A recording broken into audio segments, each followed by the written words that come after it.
अगर आपने नात खानों की तसल्लियों से ये नतीजा खस कर लिया है कि जो मर्जी करते चले जाओ, हम रसूलुल्लाह के, जन्नत रसूलुल्लाह की, मैदान माशर में पहुंचेंगे, फरिश्ते कहेंगे कौन है भाई, सुन्नी है? जी जी सुन्नी हो, बस आ जा, जो कुछ किया कोई बात नहीं, तूने चर्स पी, जिना किया, कुछ भी, सुन्नी है ना, सीधा जन्नत में चला जा।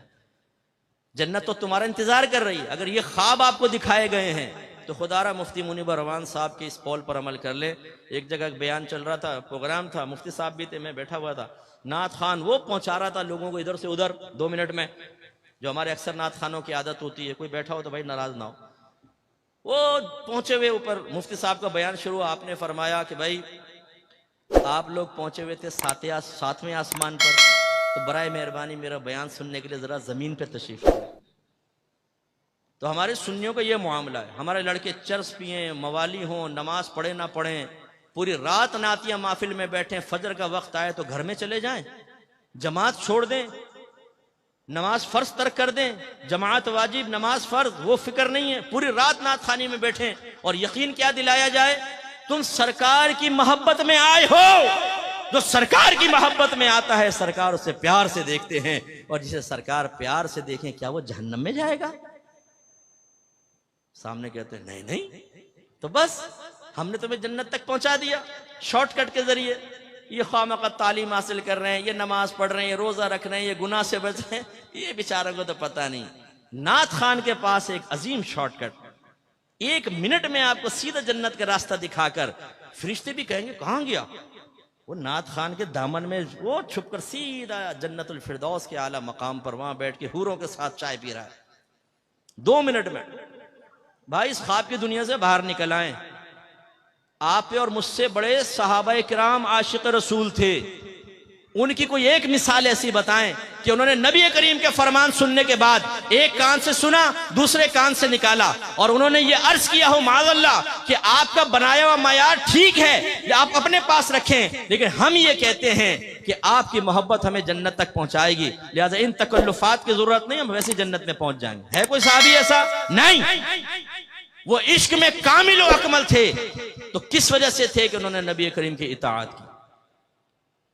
आज हमारे सुन्नी नारा लगाते हैं गुलामी रसूल में मौत भी कबूल है, जो होना इश्क मुस्तफा तो जिंदगी फजूल है। फिर एक दूसरे को देखते हैं कैसा लगा नारा, दूसरा कहता है वाह क्या नारा लगाया तुमने यार, ब्लड सर्कुलेशन तेज हो गई। अच्छा भाई कर ले तेज। अब ये नारा भी लगा कि गुलामी रसूल में दाढ़ी भी कबूल है, क्योंकि सरकार ने फरमाया दाढ़ियां बढ़ाओ, मुझे छोटी करो, और यहूदियों की सूरत मत बनो। ये नारा लगा गुलामी रसूल में बाकायदा इल्म दीन सीखना भी कबूल है, कि आपके नबी ने फरमाया तलबुल इल्मी फरीदतुन अला कुल्ली मुस्लिम, इल्म का हासिल करना हर आकिल बालिग मुसलमान मर्द और औरत पर फर्ज है। अपने घर वालों को नेकी का हुक्म दें, बुराई से रोकें, क्योंकि अल्लाह ने फरमाया वअमुर अहलका बिस्सलाति वस्तबिर अलैहा ला नसअलुका रिज़्क़न नहनु नरज़ुकुक। अपने घर वालों को नमाज का हुक्म दे और खुद भी उस पर साबित कदम रहे। हम तुमसे रिज्क का सवाल नहीं करते, रिज्क तो हम तुम्हें अता फरमाएंगे। या अय्युहल्लज़ीना आमनू क़ू अनफुसकुम व अहलिकुम नारा वक़ूदुहा अन्नासु वल हिजारा, वो मैंने आयत पहले भी आपको सुना। तो करें अपने घर वालों की इस्लाह। बीवी पड़ी फजर में खर्राटे ले रही है, शर्म हया नहीं है कि बीवी को उठाओ।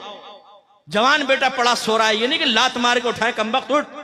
हाँ, अगर गवर्नमेंट ऑफ पाकिस्तान ये ऐलान कर दे जो फजर की नमाज बाजमात अदा करेगा उसको 5000 रुपए मिलेंगे, यही अब्बा होगा, यही थका हारा बेटा, यही जुल्फों की असीर बनाने वाली लैला। फिर इस मजनून को, इस अब्बा को देखें आप, लात मार के ना उठाए बेटे को, कमबख्त उठ, 5000 का मामला है, 5 तेरे 5 मेरे 5 छोटे बेटे के 15,000 रुपए रोज एक नमाज के, फिर 5 नमाज, फिर महीने की कैलकुलेशन करके अब्बा कह लो अपने तो वारे न्यारे हो गए। तो आपकी बात नहीं कर रहा हूं, ये दुनियादार किस्म के लोगों की बात कर रहा हूं। लेकिन सोचिए कि हम क्या कर रहे हैं। इसी तरह ये नारा लगाएं कि गुलामी रसूल में हर गुनाह छोड़ना भी कबूल है, क्योंकि मेरी वालिदा सैयदा आयशा सिद्दीक़ा रज़ियल्लाहु तआला अन्हा कहती हैं कि नबी करीम सल्लल्लाहु अलैहि वसल्लम अपने ज़ात की खातिर कभी किसी से इंतकाम नहीं लेते थे, लेकिन जब कोई अगर अल्लाह की नाफरमानी करता तो सरकार उससे इंतकाम लेते थे। इंतकाम का मतलब उस पर सजा जारी करते थे। इजहार नाराजगी फरमाते थे। अगर आप ये समझते हैं कि नात खानी में बैठने के बाद मैं नमाज़े क़ज़ा करूं, मैं लड़कीबाजी करूं, मैं सेक्स चैट करूं, मैं पोर्न वेबसाइट के विजिट करूं, मैं गंदी हरकतों में मुलव्वस रहूं और सरकार मुझे मोहब्बत भरी निगाहों से देखे, तो ये आपकी खाम ख्याली है। नाफरमानी और मोहब्बत रसूल जमा हो सकती है, इसका इनकार नहीं है। शेख अब्दुल मुहद्दिस देहलवी रहमतुल्लाह अलैह फरमाते हैं कि नाफरमान अपने दिल में मोहब्बत रसूल रखे, ये मुमकिन है, लेकिन फरमाया वो मोहब्बत रसूल में नाकिस है। इसलिए कि मोहब्बत रसूल का तकाजा ये है, महबूब का तकाजा ये है कि महबूब के कहे पर चले। लोग तो अपने महबूब के लिए उस्तादों को छोड़ देते हैं, लोग तो अपने महबूब के लिए एकेडमियों को छोड़ देते हैं, लोग तो अपने महबूब के लिए उस्तादों से बदतमीजी के लिए तैयार हो जाते हैं। ये मोहब्बत का तकाजा है, ऐसा होना चाहिए मोहब्बत, कामिल मोहब्बत, पक्की मोहब्बत। औरत की मोहब्बत में इंसान सब कुछ कुर्बान कर दे, ये है कामिल मोहब्बत। बस मैं कहता हूं कि इसकी मिसल नहीं कह रहा हूं, ऐसी मोहब्बत हमारी होनी चाहिए कि नबी करीम की मोहब्बत में बाप नाराज हो, मां नाराज हो, दोस्त नाराज हो जाए, कोई भी नाराज हो, जब मेरे नबी ने फरमा दिया तो मैं नबी का कहना मानूंगा, सबकी नाराजगी मोल लूंगा। यह है मोहब्बत। यहां तो नफ्स शैतान ही इतना गालिब है, अल्लाह नाराज हो, रसूल नाराज हो, नफ्स शैतान नाराज ना हो, यह रविश सही नहीं है। तो इसलिए मैं आप सबसे गुजारिश करता हूं, आइए, अल हक स्कॉलर्स एकेडमी आपको दावत देती है, यहां पर आकर कुरान सुने, दीन सीखें, अकायद की इस्लाह करें, तज़किया नफ्स करें, किताब और हिकमत सीखें, आप खुद भी सीखें, उम्र के किस भी हिस्से में हो। मैं अपने बुजुर्गों से अर्ज करता हूं, आईने में अपने सफेद बालों को देखकर यह सोचना कि अब तो उम्र गुजर गई, छोड़ दो, नहीं। एक बुजुर्ग के पास एक बूढ़ा शख्स आया, कहने लगा मैं तौबा करना चाहता हूं। आपने फरमाया कि बहुत देर से आए। उसने कहा हुजूर बहुत जल्दी आ गया हूं क्योंकि मौत से पहले आया हूं। तो ये ना सोचिए कि जी हमने तो पूरी जिंदगी गुजार दी, अब क्या इल्म सीखे, नहीं। अगर आप इस तरह चले गए तो हो सकता है जवानी में की गई गलतियों का खमियाजा भुगतना पड़े। सफेद बालों का मतलब ये नहीं है कि अगर आपकी जबान से जवानी में कलीमा कुफ्र निकला था तो मुआफ कर दिया जाएगा। आप अगर नमाजें कज़ा करते रहे थे तो सिर्फ आपकी सफेद दाढ़ी को देखकर नमाजें कज़ा करने का गुनाह मुआफ कर दिया जाएगा। ये कहां से आपने नतीजा निकाला?